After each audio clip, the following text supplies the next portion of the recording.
Cuando Gabriel Wartman, de 51 años, fue asesinado a tiros por la policía el 19 de abril de 2020, después de llevar a cabo una serie de asaltos mortales, ahora conocidos como los ataques de Nova Scotia de 2020, el público se preguntaba cómo un especialista en dentaduras aparentemente tranquilo y de voz suave se había convertido en el tirador más letal de Canadá.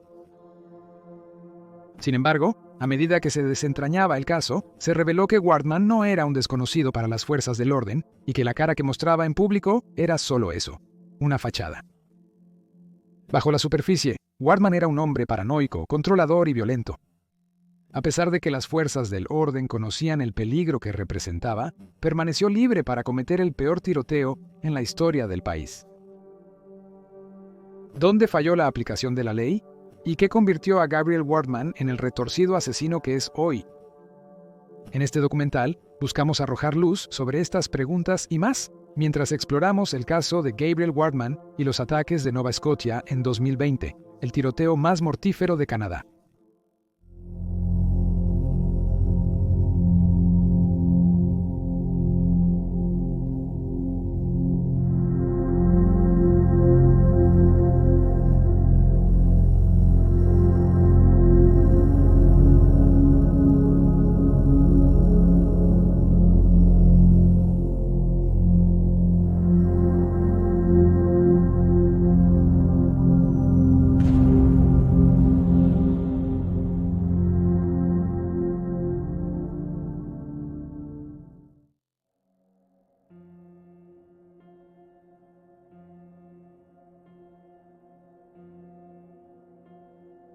La noche del sábado 18 de abril 2020, Gabriel Wartman, de 51 años, asistió a una fiesta a través de una videollamada con su novia de largo plazo, Lisa Banfield, mientras discutían sus planes para casarse. La pareja estaba sentada dentro del almacén de Wartman, el cual había renovado para que contuviera un bar y una chimenea. El almacén estaba ubicado en Portapique, una pequeña comunidad compuesta por alrededor de 100 personas en Nueva Escocia, y estaba cerca de la casa de troncos frente al agua de Wartman. Lisa decidió abandonar la reunión virtual en algún momento durante la noche, después de molestarse cuando un amigo le dijo que no se casara con Wartman. Mientras volvía a casa, decidió regresar y pedir disculpas a su pareja. Pero había enfurecido a Wartman, y él no quería escuchar sus disculpas, así que se fue de nuevo. Más tarde esa noche, Wartman agredió físicamente a Lisa mientras ella suplicaba por su vida. En informes posteriores, se revelaría que Lisa había sido víctima de violencia doméstica durante las 2 décadas que estuvo en una relación con Wartman. Durante su evaluación psicológica después de la furia de Wartman, Lisa describió cómo él la trataba como a una prostituta. El día de Navidad del 2004, él la agredió sexualmente durante una pelea. En otra ocasión, durante unas vacaciones, él golpeó su cabeza contra una pared y exigió que ella le devolviera el dinero del viaje. La aisló de sus seres queridos y frecuentemente amenazaba con lastimar o matar a las personas que ella amaba. Volviendo al 18 de abril, después de agredir a su pareja, Wartman la ató y, arrastrándola por el cabello, la arrojó al asiento trasero de su réplica de patrulla de la Real Policía Montada de Canadá, dejándola sola mientras volvía a su propiedad compartida para rociarla con gasolina, junto con su almacén y varios de sus otros vehículos. Mientras tanto, Lisa logró escapar de la patrulla y huyó a los bosques cercanos donde se mantuvo escondida por miedo a su vida. No pudo pedir ayuda porque Wartman había roto su teléfono móvil. Lo que sucedió después no está del todo claro, pero se cree que Wartman regresó por Lisa solo para encontrarla desaparecida, por lo que comenzó a buscarla yendo de puerta en puerta, matando a algunos de sus vecinos e incendiando las casas de otros. Cuando más tarde testificó ante la Comisión de Víctimas Masivas en 2022, Lisa reflexionó sobre los eventos de la noche. Ella declaró: «Siento que él me estaba apuntando a mí y a mi familia, y si no hubiera salido de ese coche, a menudo pienso, ¿habría muerto alguna de esas personas?». Añadió: «Eso es algo que me atormenta todo el tiempo, porque siento que no eran el objetivo, que él me estaba buscando a mí desde el principio». Cuando se le preguntó sobre las armas que poseía su pareja, Lisa señaló que sabía que no tenía licencia para ellas, pero agregó que nunca consideró denunciarlo. Si teníamos una pelea, él ponía la pistola en mi cabeza para asustarme y decía que podía volarme la cabeza, así que tenía miedo. No voy a decir nada. Los oficiales de policía llegaron a la escena a las 10:26 de la noche, unos 30 minutos después de las primeras llamadas al 911. Residentes del área alertaron a las autoridades alrededor de las 22:02 sobre sonidos de disparos y la aparición repentina de varios incendios. La serie documental canadiense The Fifth Estate informó que la primera llamada de emergencia provino de la esposa de un hombre a quien Wortman había disparado hasta matarlo. La mujer que hablaba por teléfono fue posteriormente baleada y asesinada mientras protegía a sus hijos detrás de una puerta barricada. Mientras Wortman intentaba incendiar la casa, los dos niños lograron escapar de la casa ilesos. Un tercer niño, que no parecía estar en casa en ese momento, sugirió que Wortman se dirigió a su padre porque éste poseía varios rifles que podrían haberse utilizado para poner fin a los planes de los asesinos en serie. A las 22:05 minutos después de que los locales llamaran a emergencias,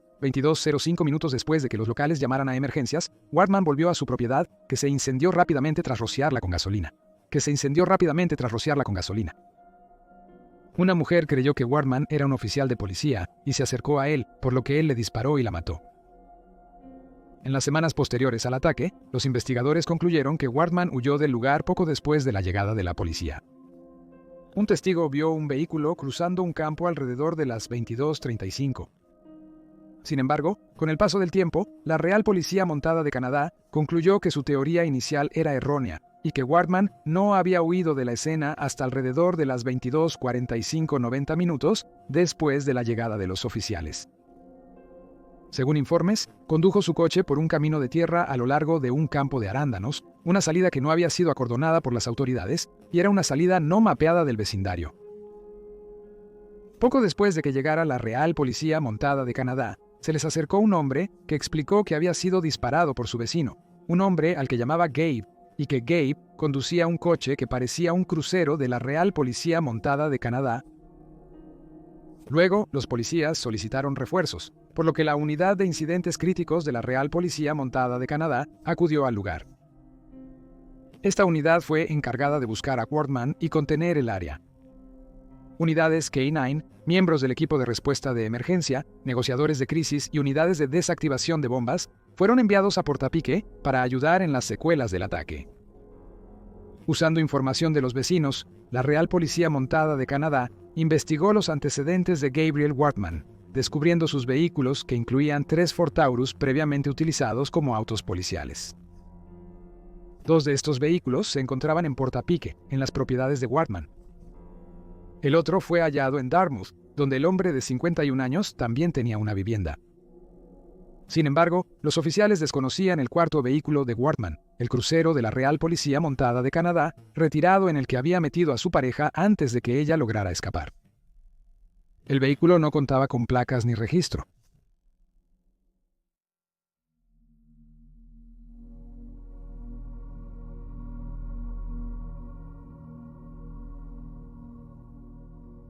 Una cosa que salió a la luz rápidamente durante la investigación sobre Wortman fue que parecía tener un profundo interés en la parafernalia de la aplicación de la ley. Coleccionaba coches de policía desmantelados, uniformes y otros equipos utilizados por las autoridades. Aunque no está claro de dónde obtuvo la ropa, la policía confirmó que los artículos que Wortman recopiló eran auténticos. Usaba un uniforme policial durante el robo. Entre marzo y septiembre de 2019, Wortman compró 4 patrullas desmanteladas de la Real Policía Montada de Canadá en el sitio web de subastas en línea del gobierno. El más notable de estos vehículos fue el Ford Taurus del 2014, que compró por $10,990, que posteriormente utilizó en su serie de asesinatos. Es notable que, durante el transcurso de 6 meses en 2019, también compró alrededor de $4,800 en artículos utilizados para arreglar los vehículos, incluyendo un interceptor de policía, cabezas de control remoto para la radio, sirenas y luces, un radar de policía, un soporte para armas en el coche con cerradura y barras blindadas para la ventana trasera, junto con una partición para prisioneros. PayPal señaló que estos artículos podrían ser utilizados para facilitar actividades terroristas domésticas e incluso marcó la compra con una agencia de inteligencia federal, ya que algunos artículos comprados eran de uso exclusivo para la policía. Sin embargo, no está claro cuándo la agencia fue informada de las compras o si la Real Policía Montada de Canadá fue informada de ellas antes de los tiroteos. Además, como se mencionó anteriormente, Wardman no tenía licencia de armas, pero tenía numerosas armas en su posesión. Una nota informativa preparada por el primer ministro canadiense Justin Trudeau, pocos días después de que la matanza hubiera terminado, señaló que Wardman tenía cajas de munición de sobrecapacidad, lo que le habría permitido disparar más tiros sin recargar de lo que es legal en Canadá.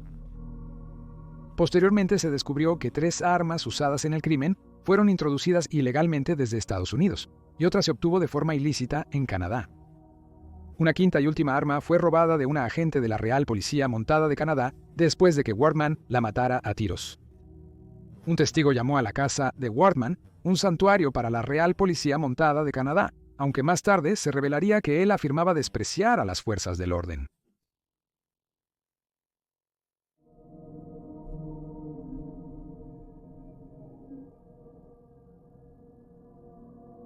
En Portobello, los oficiales hallaron 13 cadáveres. Las 13 víctimas son las siguientes: Jamie y Greg Blair, Peter y Joy Bond, Corey Ellison, Lisa McCulley, Jolene Oliver, Aaron Tuck y Emily Tuck de 17 años, Dawn Madsen y Frank Gulichin, y Elizabeth Joanne Thomas y John Sahl. Poco antes de la medianoche del 18 de abril, la Real Policía Montada de Canadá de Nueva Escocia envió un tuit pidiendo a la gente que evitara el área de Portapique y aconsejando a los residentes que cerraran sus puertas con llave. Tras esta declaración, la policía no brindó más alertas públicas ni detalles adicionales. Wardman, quien había huido de la Real Policía Montada de Canadá y comprado un pico al conducir por un camino de tierra esa noche, pasó horas estacionado detrás de una tienda de soldadura en De Bert. De acuerdo con reportes, dejó evidencia en una zanja, incluyendo equipamiento policial y objetos relacionados con armas. A las 5:43, ante Meridian Wardman, se puso en movimiento nuevamente, conduciendo al norte de la autopista 4 hasta que llegó a una propiedad en Hunter Road en Wentworth. Se informa que el hombre de 51 años conocía a los residentes y llegó a su casa alrededor de las 6:30.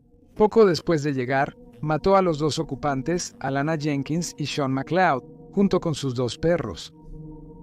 Pasó 3 horas dentro de la propiedad, pero no está claro qué hizo durante ese tiempo.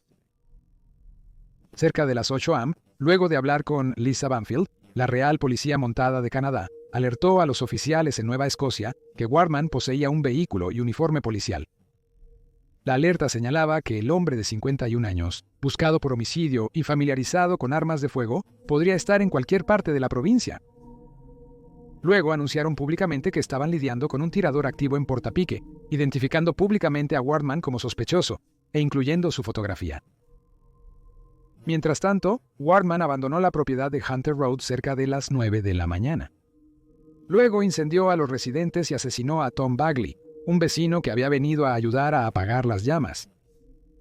El hombre de 51 años luego comenzó a conducir de nuevo hacia el sur por la carretera 4, hacia Waterpeak de nuevo, y a las 9:35 disparó y mató a otra víctima, Lillian Hislop, quien estaba caminando al costado de la carretera en Wentworth Valley.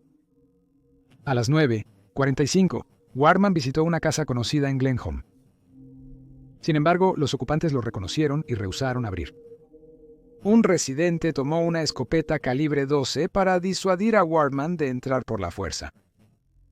Por suerte, aparentemente funcionó y luego se fue del lugar. Antes de las 10 de la mañana, Wardman realizó 2 paradas de tráfico a autos al azar a solo unos cientos de metros de distancia. Ahora en Derbert, utilizó su vehículo y su uniforme de policía a su favor, ya que los ocupantes de los autos que detuvo no pensaron nada de la situación rutinaria hasta que fue demasiado tarde. Durante estas paradas de tráfico, Wardman mató a 2 personas, Kristen Beaton y Heather O'Brien. A las 10:08 comenzó a viajar por Derbert y Onslow. Solo alrededor de 9 minutos después, la Real Policía Montada de Canadá anunció públicamente en las redes sociales que el tirador al que estaban buscando podría estar suplantando a un oficial de policía, señalando que tenía el uniforme de la Real Policía Montada de Canadá y una réplica de un crucero. Wardman fue visto por última vez pasando por Truro alrededor de las 10:20 de la mañana. Cuando fue capturado en circuito cerrado de televisión, luego pasó por Millbrook First Nation, deteniéndose en un estacionamiento para cambiarse de una chaqueta a un chaleco de alta visibilidad. A las 10:49 ante Meridian, el hombre de 51 años se detuvo junto al gendarme de la Real Policía Montada de Canadá, Chad Morrison, quien estaba sentado en su patrulla en la intersección de la Ruta 2 y la Ruta 224 en Shevencadie, a unos 30 millas de Derbyshire. Wardman disparó al coche hiriendo a Chad, quien escapó por la Ruta 2 y buscó refugio en una estación de paramédicos vacía. Finalmente fue encontrado aquí y llevado al hospital. Mientras tanto, Wardman condujo hacia el sur hasta la intersección con la Ruta 224 y chocó de frente con la agente Heidi Stevenson, a quien Chad Morrison estaba esperando para encontrarse cuando fue atacado. Aunque Heidi intentó detener a Wardman, él respondió al fuego y la mató. Luego robó su arma y munición antes de incendiar su coche y el patrullero de la agente Stevenson. Joey Weber, un transeúnte, se detuvo para ayudar a Heidi, pero Wardman le disparó, lo mató y robó su vehículo utilitario deportivo. Poco después de las 11 a.m., la Real Policía Montada de Canadá tuiteó que Wardman había cambiado de vehículo. Poco después, el hombre de 51 años fue a casa de Gina Goulet, una conocida, y entró.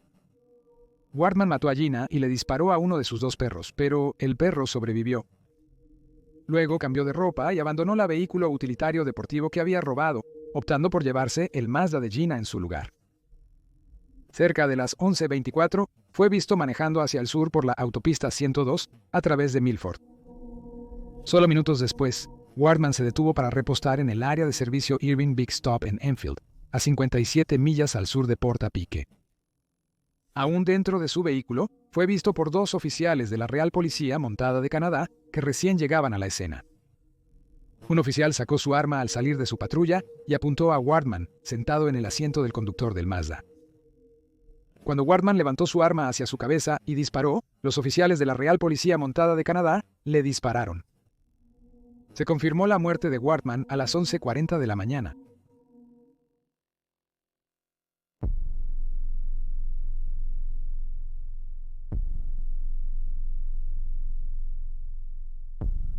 Gabriel Wardman nació el 5 de julio de 1968 en New Brunswick, Canadá. Fue criado como hijo único por sus padres Paul y Evelyn en la ciudad de Moncton. Tenía un hermano biológico llamado Jeff Samuelson, a quien sus padres dieron en adopción después de su nacimiento en 1970. Jeff conoció a su familia biológica por primera vez en 2010 en Malad Saint-Osymbol. El padre de Wardman era vendedor ambulante y frecuentemente estaba ausente del hogar por periodos prolongados. Como adulto, Wardman trabajó como especialista en dentaduras y poseía y operaba 2 clínicas, una en Halifax y otra en Dartmouth.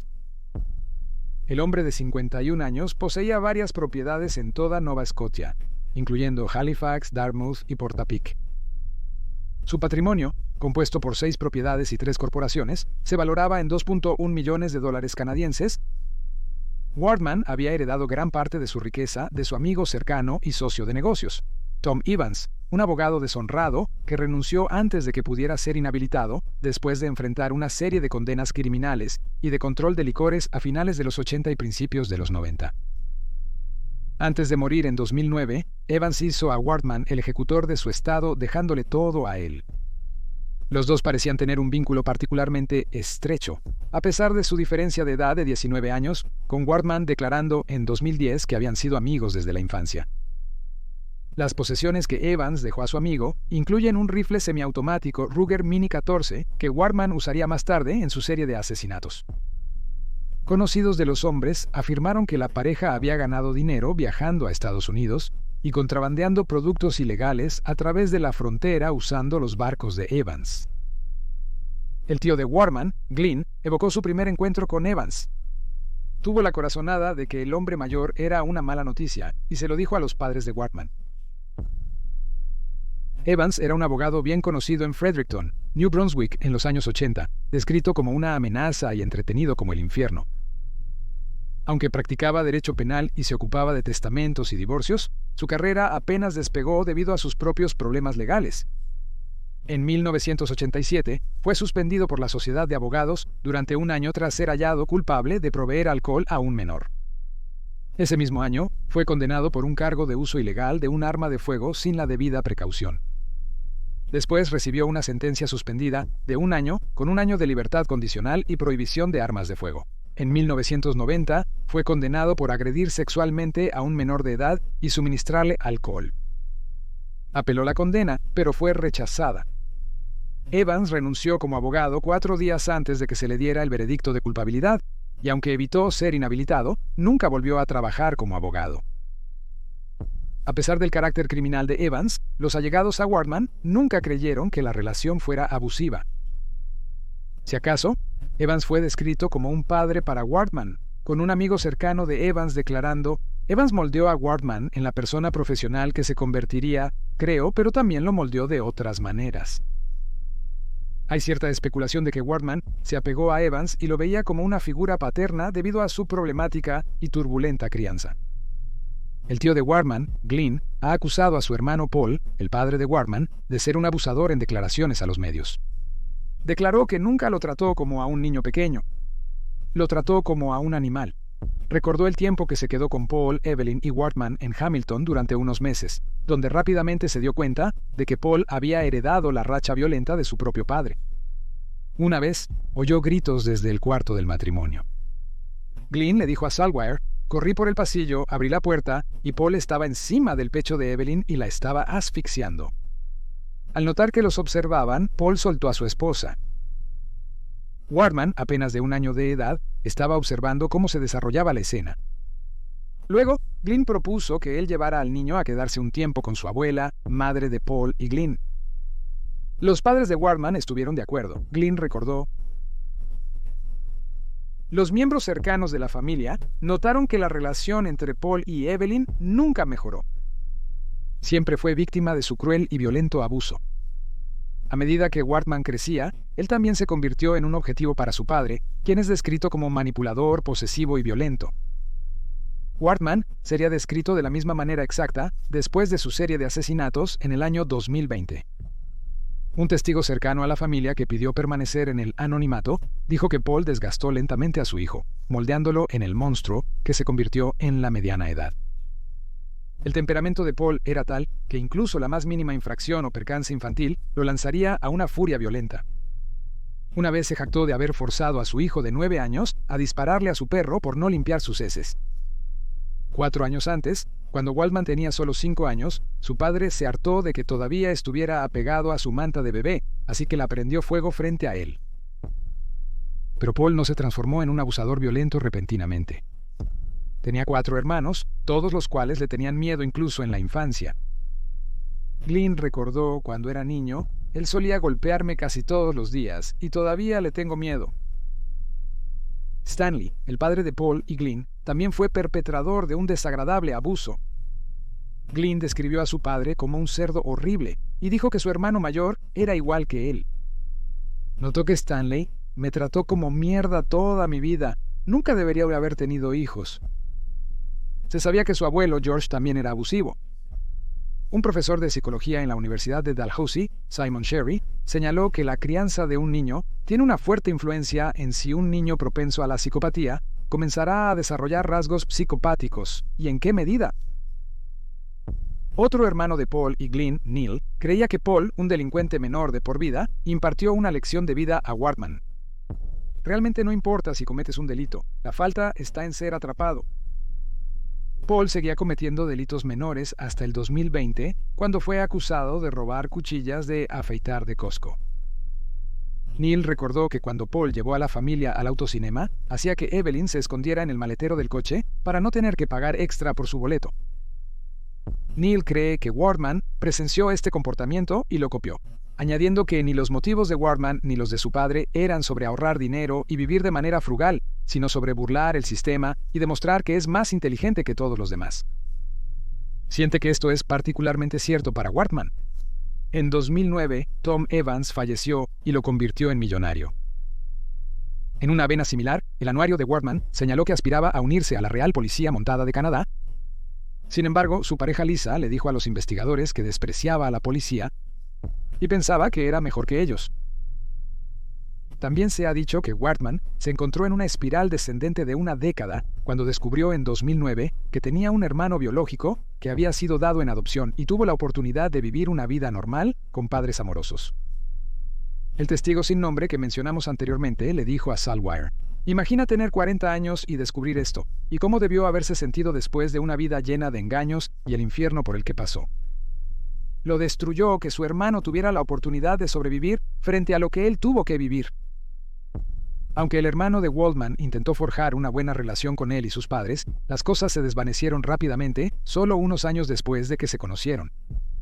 Un testigo informó: «Cuando se fue en 2013, Jeff nunca volvió a hablar con su hermano. Sabía que estaba en bancarrota moral». Esto sucedió después de que Jeff encontró el gran arsenal de Wardman, que contenía armas automáticas y una granada. Posteriormente, terminó la relación con sus padres biológicos. Wardman tuvo una relación complicada con sus padres cuando fue adulto. En unas vacaciones familiares a Cuba, Lisa recordó que su pareja estaba golpeando la cabeza de Paul en la piscina y había sangre por todas partes después de que los dos tuvieron una pelea, después de que Paul negó haber tratado mal a Wardman cuando era niño. Añadió que Wardman no tenía relación con sus padres y que había cortado contacto con la familia después de una disputa sobre la propiedad de una casa. Lisa también ha declarado que Wardman le dijo que no sentía que su madre lo protegiera del abuso de su padre, y como resultado de esto, ella sintió que él no tenía respeto por las mujeres ni respeto por su padre. Después del incidente en Cuba, Paul supuestamente le dijo a Lisa: «Fui un bastardo con mi esposa. Fui un bastardo con mi hijo y Gabriel va a hacer lo mismo contigo». Le instó a dejar a su hijo, aunque ella nunca pudo. Otro hermano de Paul, Chris, es un Mountie retirado y 7 años mayor que su sobrino.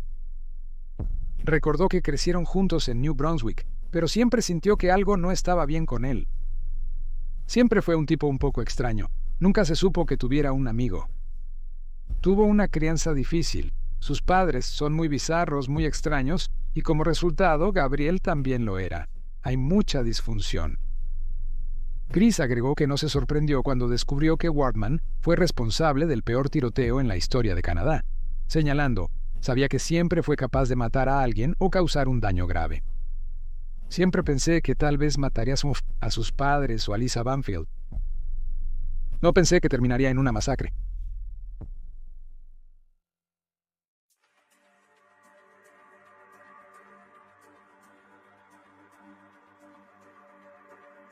Las autoridades declararon que los motivos de Wardman detrás de los ataques podrían nunca esclarecerse. Algunas víctimas le eran conocidas, otras no. La comisionada de la Real Policía Montada de Canadá, Brenda Luckie, indicó que el hombre de 51 años inicialmente atacó a víctimas cercanas a él, pero luego empezó a atacar de manera más aleatoria.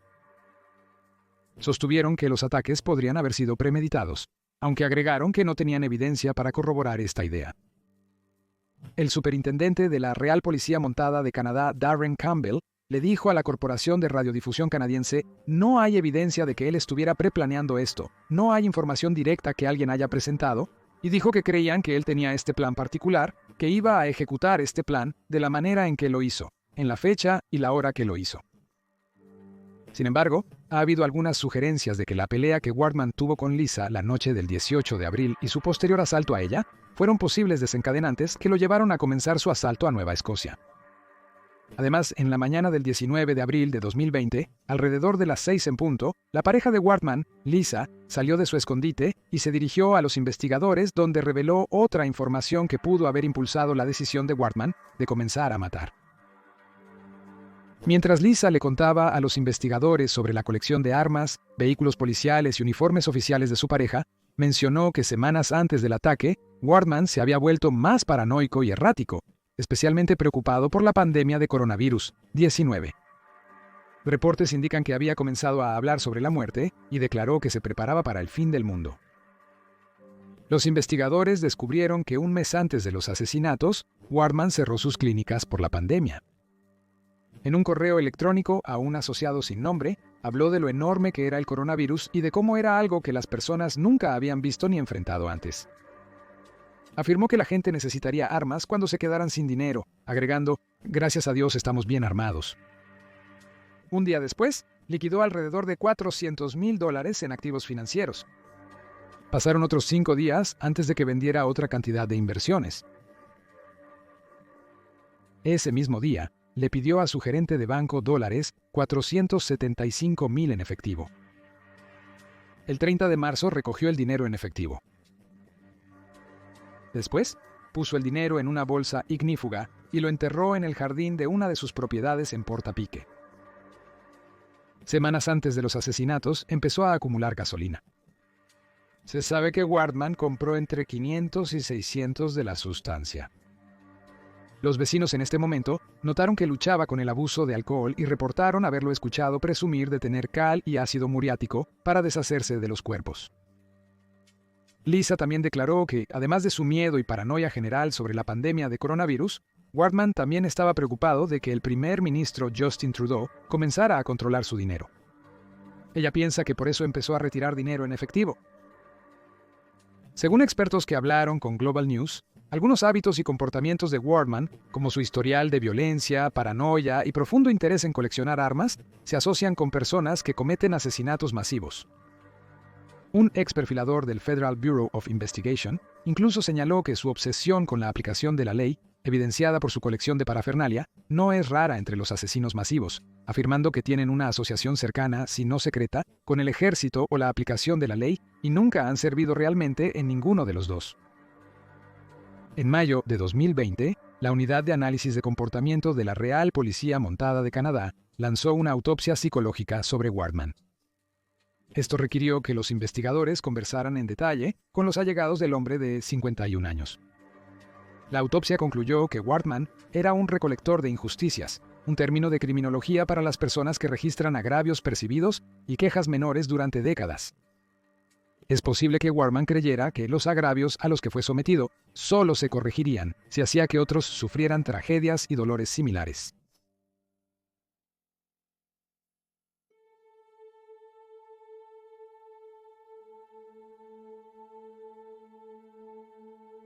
Tras el horrible evento, la Real Policía Montada de Canadá fue duramente criticada por su respuesta ante un tirador activo. La Comisión Conjunta Federal Provincial sobre la Masacre de Nueva Escocia, en abril de 2020, o la Comisión de Masacre Masiva, se estableció en octubre de 2020 como una investigación pública sobre el tiroteo. La comisión publicó su informe final el 30 de marzo de 2023 y fue severamente crítica con las fuerzas del orden. Culpó a la policía por no advertir al público sobre un tirador activo, su mala preparación para tales incidentes y su falta de responsabilidad. Más de la mitad de las 130 recomendaciones del informe iban dirigidas a la Real Policía Montada de Canadá. Otras recomendaciones incluyeron un mejor financiamiento para el apoyo a las víctimas de abuso, la creación de una organización dedicada al apoyo a las víctimas, restricciones más fuertes sobre la propiedad de armas y una revisión del sistema Alert Ready. Una de las mayores críticas a la Real Policía Montada de Canadá fue que no utilizó Alert Ready, el sistema de advertencia de emergencia para la población de Canadá, para informar al público sobre el tirador activo y el peligro que representaba. Por otro lado, la policía usó las redes sociales para dar actualizaciones. La policía afirmó que actualizaba con frecuencia sus redes sociales Twitter y Facebook, pero se ha observado que las áreas afectadas por el ataque de Wardman tenían servicios de Internet y datos móviles deficientes, y estaban pobladas en gran medida por personas mayores que quizás no utilizan las redes sociales.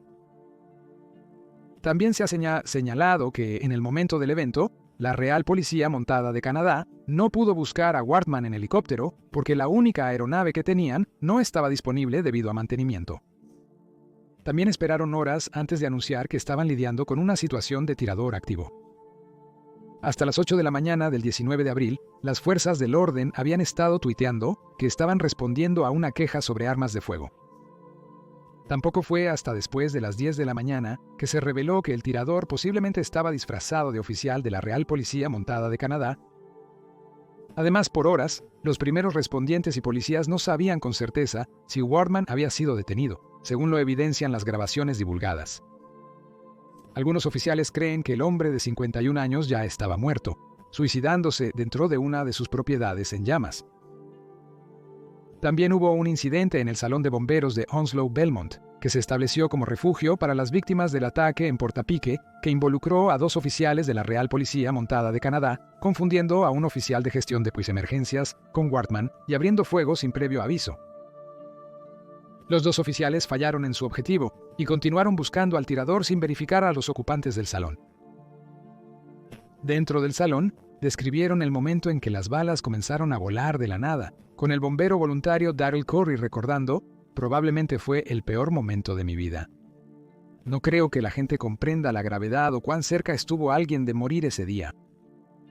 Esta situación llevó a la traumatización o retraumatización de docenas de los residentes del salón. La Real Policía Montada de Canadá prometió investigar el incidente. También vale la pena mencionar que aunque no tenía antecedentes penales, Wortman no era un desconocido para la policía. En 2002 se declaró culpable de asalto y recibió 9 meses de libertad condicional. También se le prohibió poseer armas de fuego y se le ordenó asistir a terapia para el manejo de la ira. La Real Policía Montada de Canadá fue informada sobre el comportamiento violento de Wortman en otras 4 ocasiones, lo que ha generado cuestionamientos sobre por qué las autoridades no trataron adecuadamente al hombre de 51 años antes del mortal ataque en Nueva Escocia. En junio de 2010, Wortman llamó la atención de los investigadores al amenazar a sus padres. No obstante, la Policía Regional de Halifax no pudo actuar contra él por falta de pruebas. En mayo de 2011, la policía de Truro recibió una pista de una fuente anónima sobre su extensa colección de armas y su deseo de matar a un policía. La fuente mencionó los problemas de salud mental de Wortman y que siempre llevaba una pistola consigo. Esta pista fue entregada a la policía de Nueva Escocia, ya que estaba bajo su jurisdicción. Sin embargo, no se tomaron medidas en ese momento, y un portavoz declaró que no sabían qué se hizo o no se hizo en ese momento. Cualquier registro de esta pista ha sido eliminado del sistema de la Real Policía Montada de Canadá según sus políticas de retención. En 2013, Brenda Forbes, quien era vecina de Wortman en ese momento en Portapique, lo denunció a la Real Policía Montada de Canadá después de que ella presenció a Wortman agrediendo a Lisa. Brenda dijo que él la tenía en el suelo, la estaba estrangulando, la estaba golpeando. Aunque intentó animar a Lisa a buscar ayuda, recordó que Lisa tenía miedo de cualquier repercusión que pudiera enfrentar al acudir a la policía, ya que Wortman había amenazado a su familia. El tío de Wortman, Glynn, también había estado presente en el momento del asalto, pero se negó a involucrarse y se negó a denunciar el ataque a la Real Policía Montada de Canadá. Brenda también sabía que Wortman tenía un alijo ilegal de armas y se lo hizo saber a la policía. Sin embargo, la Real Policía Montada de Canadá se negó a tomar medidas contra el futuro tirador porque Lisa no quería hablar con la policía. Finalmente, Brenda abandonó la zona, mudándose a Alberta para evitar a Wortman y su comportamiento agresivo y amenazante. La Corporación de Radiodifusión Canadiense publicó información sobre el historial médico de Wortman después del asalto. Los registros médicos indicaron que el hombre de 51 años había sido referido a un psiquiatra en el 2000. Vio al psiquiatra 4 veces y el término que aparecía en su expediente para estas visitas era personalidad narcisista. Se desconocen más detalles sobre estas visitas. Wortman también vio a la doctora Cynthia Forbes por hipertensión en 2009. Se mencionó que tenía historial de alcoholismo. En ese momento, Forbes sugirió que Wortman viera a alguien para ayudarlo a lidiar con el estrés, pero él afirmó que no estaba interesado. Wortman no volvió a visitar a Forbes hasta el 2018. Entre entonces y 2020, la visitó 7 veces para el tratamiento de la hipertensión benigna.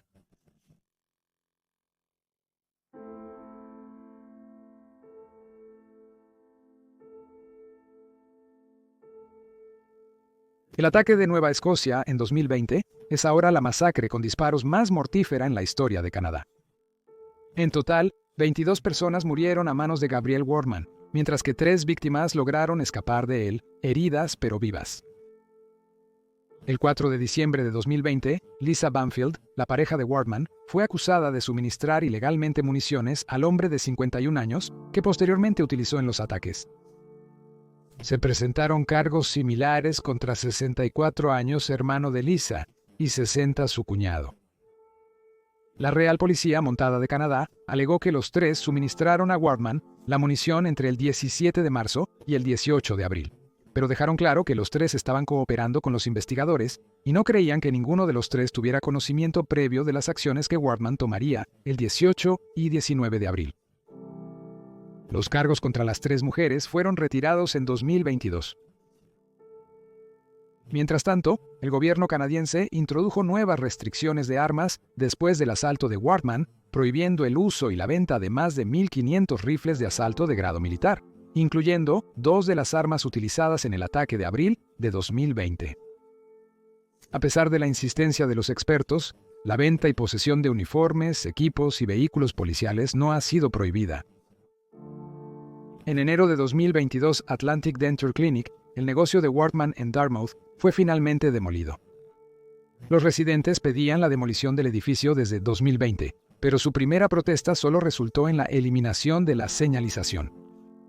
Durante los asesinatos, Wortman residía en el apartamento encima de la clínica.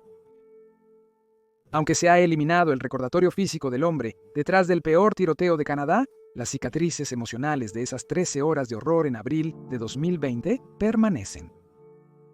Las familias de muchas de las víctimas todavía buscan justicia a través de demandas civiles presentadas contra las fuerzas del orden e incluso Lisa Banfield, quien, debido a la decisión de la Real Policía Montada de Canadá de acusarla por comprar municiones para Wortman, es en gran medida culpada por los eventos de esa noche.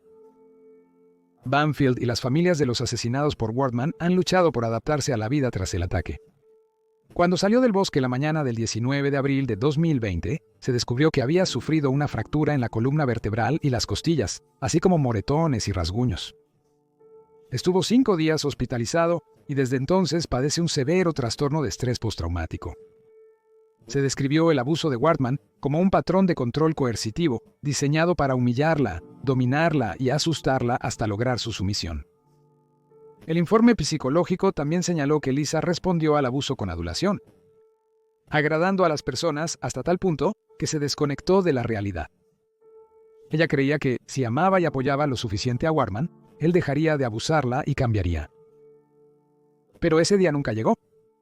En cambio, Wortman se volvió cada vez más controlador, paranoico, manipulador y de mal genio hasta que finalmente estalló, desatando su violenta ira sobre 25 personas comunes e inocentes.